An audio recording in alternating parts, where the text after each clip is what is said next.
Video like जरूर कर लीजिए और ऐसे वीडियो लगातार फ्री में पाने के लिए चैनल को तुरंत सब्सक्राइब कर लीजिए और बेल आइकन को जरूर टैप कर लीजिए ताकि आगे भी सारे वीडियो आपको मिलते रहे। यूट्यूब में फॉलो करते हैं तो प्लीज ये वाला फ्री टेलीग्राम चैनल जरूर ज्वाइन कर लीजिएगा। सारे नोटिफिकेशन सारे अपडेट यहीं पे आते हैं, ध्यान रखिएगा। सारे क्वेश्चन अटेम्प्ट करिए और स्कोर अपना तुरंत कमेंट करके बताइए कितने सही हो रहे हैं कितने गलत हो रहे हैं, जल्दी से कमेंट करके बताइए।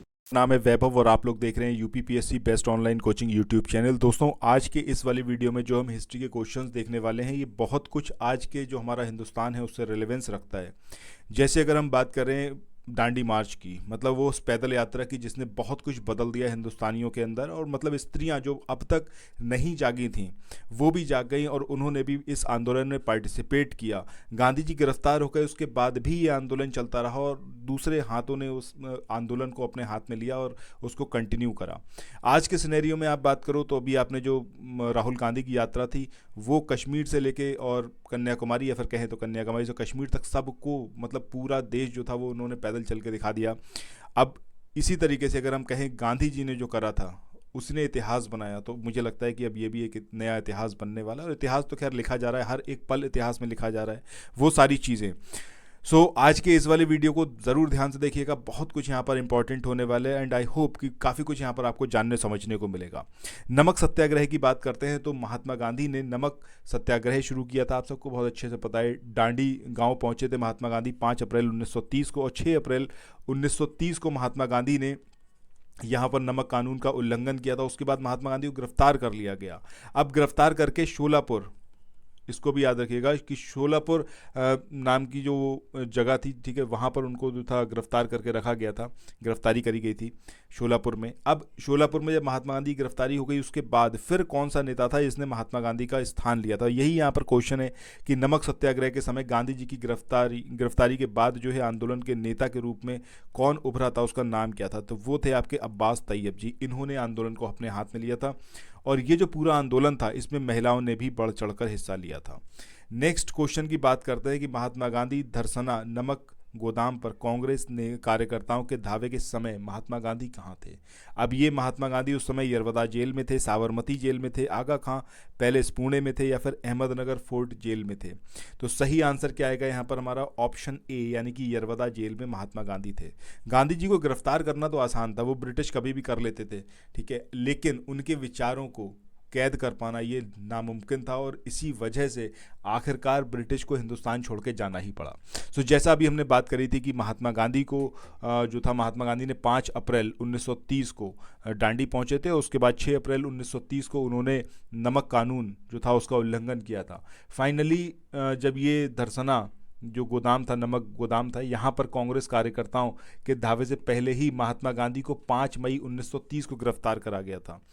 5 मई 1930 को गिरफ्तार करके यरवदा जेल में भेज दिया गया था। उसके बाद जैसा अभी हमने लास्ट क्वेश्चन में देखा था कि अब्बास तैयब जी वो आंदोलन के नेता हुए, उन्होंने आंदोलन की बागडोर अपने हाथ में ली। इसके साथ में जब हम धरसना नमक आंदोलन की बात करें, या फिर हम कहें धरसना नामक जगह पर ये धावा बोला गया था कांग्रेस कार्यकर्ताओं के द्वारा, इसमें सरोजनी नायडू का मेन रोल रहा था। सरोजनी नायडू 21 मई 1930 को धरसना गोदाम पर इन्होंने धावा बोला था। इनके साथ में बहुत सारे कांग्रेस के नेता थे, बहुत सारे कांग्रेस के कार्यकर्ता थे, सब वहां पहुंच गए थे। और मतलब जैसा इतिहास में दर्ज है उसके हिसाब से तो अगर आप उस पूरी स्टोरी को सुनेंगे तो आपके रोंगटे जो है वो सिहर जाएंगे। मतलब निहत्ते हैं आप, सामने वाला आपको मार रहा है। जो ब्रिटिश सैनिक थे जिसमें हिंदुस्तान के भी लोग शामिल थे एज अ सैनिक, वो आपको मार रहे हैं लेकिन आप कुछ नहीं कर रहे हैं। आपका किसी का सर फट रहा है, किसी के हाथ पैर टूट रहे हैं, सहयोगी उनके उठाकर उनको लेके चले जा रहे हैं, उसके बाद फिर वापस दूसरे सहयोगी वहाँ पर आ जा रहे हैं और दूसरे कार्यकर्ता वहाँ पर बैठ के फिर धरने को कंटिन्यू कर रहे हैं। मतलब ये प्रक्रम चलता रहा। लोग, मतलब वो पूरी ज़मीन वहाँ की जो इतिहास की किताबों में दर्ज है, ज़मीन वहाँ की लाल हो गई, इतना खून बहा, उसके बाद भी माने नहीं। समझ रहे हैं? तो ये आज़ादी जो आज जिसकी वैल्यू नहीं की जाती, ये आज़ादी किस कीमत पर मिली है, इसका तभी आपको पता चलेगा जब इतिहास को आप थोड़ा सा मतलब प्रैक्टिकल होकर ना दिल से थोड़ा सा पढ़ेंगे तो आपको समझ में आएगा चीज़ें कितनी विभत्स रही थी। सरोजनी नायडू की बात करें तो 21 मई 1930 को धरसना का जो नमक आंदोलन था, मतलब नमक गोदाम था, वहाँ पर इन्होंने अपने नेतृत्व में धावा बोला था। मतलब इन्होंने लीड किया था उस पूरे धावे को। अब यहाँ पर इस पूरी जो घटना थी धरसना में, जो कुछ हुआ लोगों के साथ में, जो कांग्रेस कार्यकर्ता थे जिनको मारा गया, पीटा गया, हड्डियाँ तोड़ी गई, सर फाड़े गए, तो उस सब का विवरण ये किसने दिया है, तो ये भी आप ज़रूर याद रखिएगा। एक पत्रकार थे वेब मिलर। आज की डेट में जो पत्रकारिता हो रही, जो आप देख रहे हो ना, वो पत्रकारिता अगर उस टाइम पर होती तो शायद आज़ादी की लड़ाई होती ही नहीं। कोई मतलब जनता जागरूक होती ही नहीं, जनता को पता ही नहीं होता, तो किसी को कोई फ़र्क ही नहीं होता। वो पत्रकार ही थे जिन्होंने जन चेतना जगाई थी। आज की डेट में जो पत्रकारिता हो रही है उसमें जन चेतना क्या ही होगी, आप बहुत अच्छे समझ सकते हैं। मतलब एक पार्टी जो, चलिए हटाइए, रहने दीजिए, उसके बारे में बात नहीं करते हम। खैर अगले क्वेश्चन की तरफ चलते हैं। अगला क्वेश्चन यहाँ पर आचार्य, तो आगे चले नेक्स्ट क्वेश्चन को देखें। इससे पहले कुछ एक इन्फॉर्मेशन है आप लोगों के लिए जो बहुत इंपॉर्टेंट है। अगर आप लोग उत्तर प्रदेश पीसीएस की तैयारी कर रहे हैं, आप आरओ की तैयारी करना चाहते हैं, बीईओ की तैयारी करना चाहते हैं, इन तीनों एग्जाम की अगर आप तैयारी करने चाहते हैं तो स्टडी फॉर सिविल सर्विसेज के कोर्सेज को आप ज्वाइन कर सकते हैं कंप्लीट तैयारी के लिए।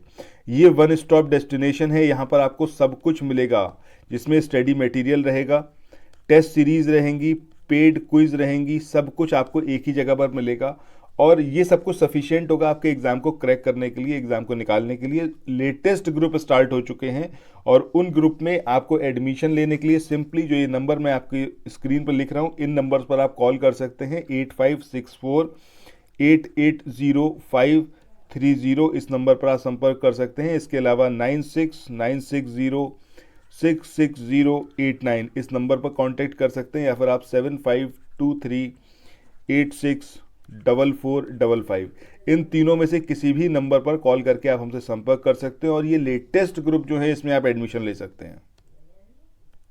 विनोबा भावे के बारे में है। इसमें पूछा गया है कि किस आंदोलन में भाग लेने के लिए प्रथम बार इनको गिरफ्तार किया गया था। वो बारदोली का आंदोलन था, वो चंपारण सत्याग्रह था, सविनय अवज्ञा आंदोलन था, या फिर असहयोग आंदोलन। तो सही आंसर क्या आएगा यहाँ पर हमारा ऑप्शन सी, यानी कि सविनय अवज्ञा आंदोलन। आचार्य विनोबा भावे, ये आप सब बहुत अच्छे जानते हैं, महात्मा गांधी के सहयोगी रहे थे ये, और महात्मा गांधी को मतलब इनके डाई हार्ट फैन थे, फॉलोअर थे, फैन भी क्या कहें, फॉलोअर थे। मतलब महात्मा गांधी को ही ये पूरी तरीके से इन्होंने आत्मसात किया था। महात्मा गांधी द्वारा संचालित अलग अलग आंदोलनों में इन्होंने भाग लिया। 1930 में सविनय अवज्ञा आंदोलन के दौरान पहली बार इनको गिरफ्तार किया गया था। मूव ऑन करते हैं नेक्स्ट क्वेश्चन पे। इस क्वेश्चन में यहाँ पर पूछा गया है कि गांधी जी ने जिस विदेशी पत्रकार को दांडी मार्च के समय अपने साबरमती आश्रम में ठहराया था उसका नाम क्या था। अब ये रिचर्ड ग्रेग थे, ये वेब मिलर थे, या फिर इनका नाम था लुई फिशर, क्या नाम था। तो सही आंसर क्या आएगा आपका वेब मिलर। इनका नाम ज़रूर याद रखिए, काफ़ी इंपॉर्टेंट है, अमेरिकन जर्नलिस्ट थे ये। अब देखिए यहाँ पर ना सिर्फ हिंदुस्तान के जो पत्रकार थे वो इस कार्य में लगे हुए थे कि जनता को जताया जाए, जो असलियत है वो दिखाई जाए, ना कि ये कि सत्ता की गुलामी करी जाए और सिर्फ उनकी चाटुकारिता करी जाए। आज का जो मीडिया है वो उसी क्रम पर चल रहा है। आपको कोई भी ऐसी चीज़ देखने को नहीं मिलेगी जो सत्ता के अगेंस्ट हो, ठीक है। बट जागरूक होना ये बहुत ज़रूरी है, 2024 आ रहा है, ठीक है, बड़ा सजग होकर सारी चीज़ें करिएगा। यहाँ पर हम वेब मिलर की बात करें, अमेरिकी पत्रकार थे। गांधी जी का जो दांडी मार्च था उसको इन्होंने कवर किया था, उसमें साबरमती आश्रम में ये ठहरे थे।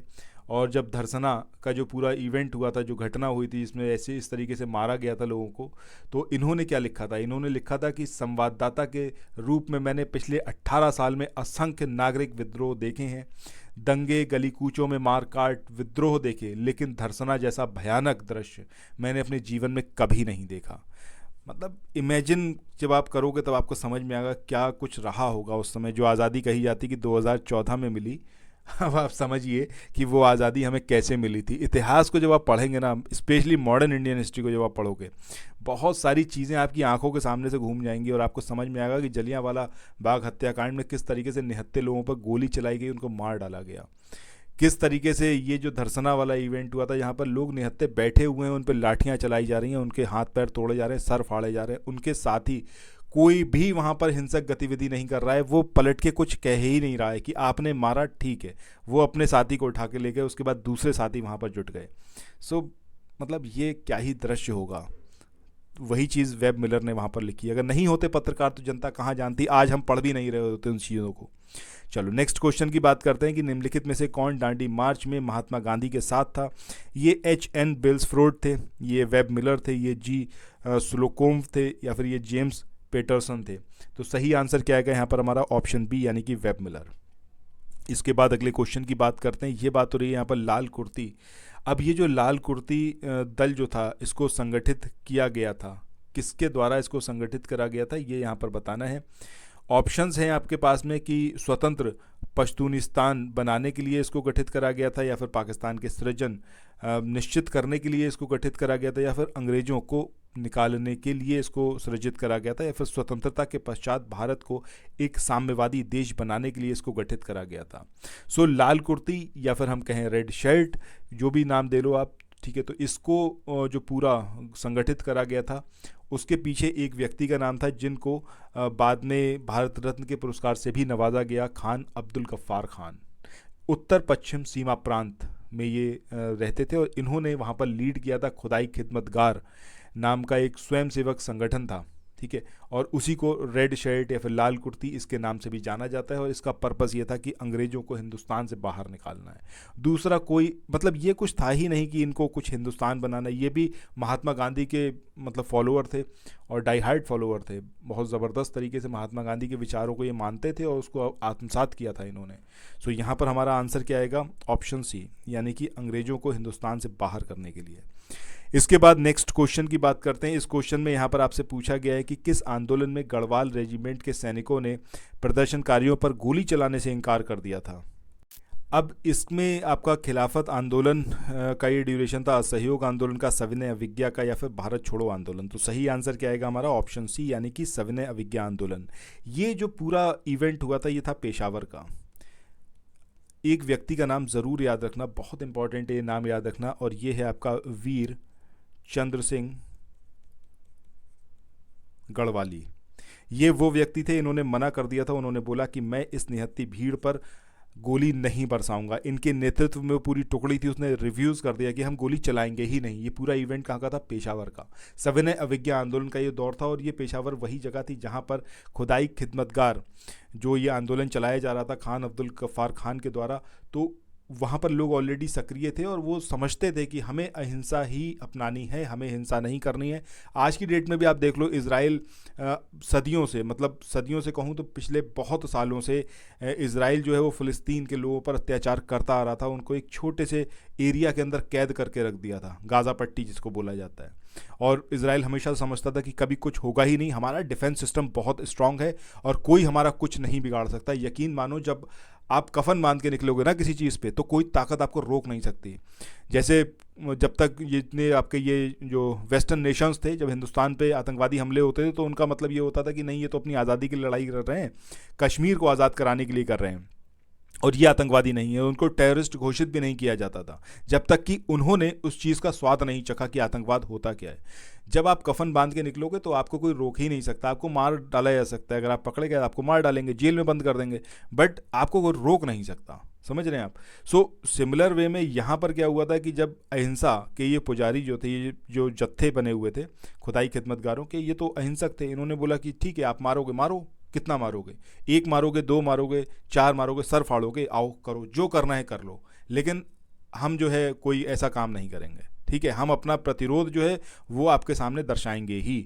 सो यहाँ पर जब ये गढ़वाल रेजिमेंट वहाँ पर अपॉइंटेड थी तो इन्होंने साफ मना कर दिया। आखिर थे तो हिंदुस्तानी ना, अब सारे हिंदुस्तानी तो एक से नहीं होते हैं, तो उन्होंने साफ मना कर दिया कि हम जो है गोली नहीं चलाएंगे, ठीक है। तो ये याद रखिएगा, इनका नाम वीर चंद्र सिंह गढ़वाली। इन्होंने लीड किया था उस टुकड़ी को, पूरी टुकड़ी ने रिफ्यूज़ कर दिया कि गोली नहीं चलाई जाएगी। पेशावर का ये पूरा इवेंट था। इसके बाद नेक्स्ट यहाँ पर हम बात करें तो अगला यहाँ पर क्वेश्चन है कि लाल कुर्ती आंदोलन के नेता। मुझे लगता है कि अब ये क्वेश्चन आपके लिए बहुत ही ज़्यादा इजी हो गया। खान अब्दुल गफ्फार खान, 100% आप जो है इसको सही करके आओगे, शायद आप कभी भूलो भी ना, ये मुझे पूरा विश्वास है। कम से कम अगले 1-1.5-2 साल तो नहीं भूलोगे। इसके बाद नेक्स्ट क्वेश्चन की बात करें कि जिया तरंग आंदोलन ये कहाँ पर प्रारंभ किया गया था। सो ये हुआ था आपका मणिपुर में। अब यहाँ पर एक आपने नाम ज़रूर सुना होगा, अभी हाल फिलहाल में काफ़ी इंपॉर्टेंट हुआ था ये, क्योंकि उस स्टेट में जो था इलेक्शन होने वाले थे और इनको जो है काफ़ी सम्मानित किया गया था, ठीक है, इनके सम्मान में काफ़ी इवेंट वगैरह किए गए थे। इनका नाम था रानी गैडिनल्यू, ठीक है, गैडिनल्यू। अब इनको जो है रानी की जो उपाधि थी ये किसने दी थी? पंडित नेहरू ने। इसको ज़रूर याद रखिएगा, ठीक है। जिस टाइम पर सविनय अवज्ञा आंदोलन चल रहा था उस टाइम पर मणिपुर की जो जनजातियां थी इन्होंने भी इसमें एक्टिव पार्टिसिपेशन किया था सविनय अवज्ञा आंदोलन में, और इस आंदोलन का नेतृत्व जो किया था वो नागा जनजाति की थी ये महिला, या फिर हम कहें तो रानी गैडिनल्यू, इनके द्वारा उसको लीड करा गया था। और यही जो आंदोलन था वहाँ पर वो जिया तरंग आंदोलन के नाम से जाना जाता है। चलिए नेक्स्ट क्वेश्चन की बात करते हैं। That will be the last question of this session. यहाँ पर आपसे पूछा गया है कि महात्मा गांधी और लॉर्ड इरविन के बीच में समझौता हुआ था, ये मुख्य रूप से किस चीज़ से रिलेटेड था, ये यहाँ पर आपसे पूछा गया है। अब ये गोलमेज सम्मेलन में कांग्रेस की भागीदारी सहज करने के लिए इसको किया गया था, या फिर ये किया गया था सविनय अवज्ञा आंदोलन समाप्त करने के लिए, या फिर ये था आपका गांधी जी द्वारा आमरण अनशन तोड़ने के लिए, या फिर नमक पर कर समाप्त करने के लिए। तो ये इसका जो मेन पर्पस था, जो गांधी इरविन समझौता था, इसका मेन पर्पस क्या था? गोलमेज सम्मेलन में कांग्रेस की भागीदारी को सुनिश्चित किया जाए, उसको सहज बनाया जाए। फरवरी 1931 में लॉर्ड इरविन और महात्मा गांधी की भेंट होती है। बातचीत चलती है 15 दिन और 8 बार तकरीबन ये बात चलती है। उसके बाद जो है आपका 5 मार्च, ये डेट भी याद रखिएगा, 5 मार्च 1931 का वो दिन जब गांधी इरविन समझौता होता है। बहुत सारे लोग क्रिटिसाइज़ करते हैं महात्मा गांधी को, रीज़न बीइंग कि उन्होंने भगत सिंह को बचाने के लिए कोई प्रयास नहीं किया, जबकि ये गलत था। उन्होंने प्रयास किया था, ऐसा नहीं था, और ये इतिहास में दर्ज है। और जो हिस्ट्री हम पढ़ते आ रहे हैं, जिसको आज तक रिकग्नाइज़ करा गया, उसके अकॉर्डिंग तो यही है। और ऐसा था भी नहीं कि महात्मा गांधी ये चाहते थे कि भगत सिंह ना रहें। उनका भी ये मानना था कि जो है चीज़ें तरीके से की जाएं, और हत्या जो है किसी भी चीज़ का सॉल्यूशन नहीं है, और वो भी एक तरीके की हत्या ही थी जो ब्रिटिश ने की थी। और ठीक है, सो यहाँ पर ये जो हमारा आंसर आएगा वो क्या आएगा? Option A. चलिए इसी के साथ जो है अब आज के अपने इस सेशन को यहाँ पर एंड करते हैं। ये सेशन कैसा लगा कमेंट सेक्शन में बताइएगा। साथ ही चैनल से नहीं जुड़े हैं अगर अभी तक तो ज़रूर जुड़ जाइए और सब्सक्राइब कर लीजिए। Thank you so much, have a nice day, bye bye.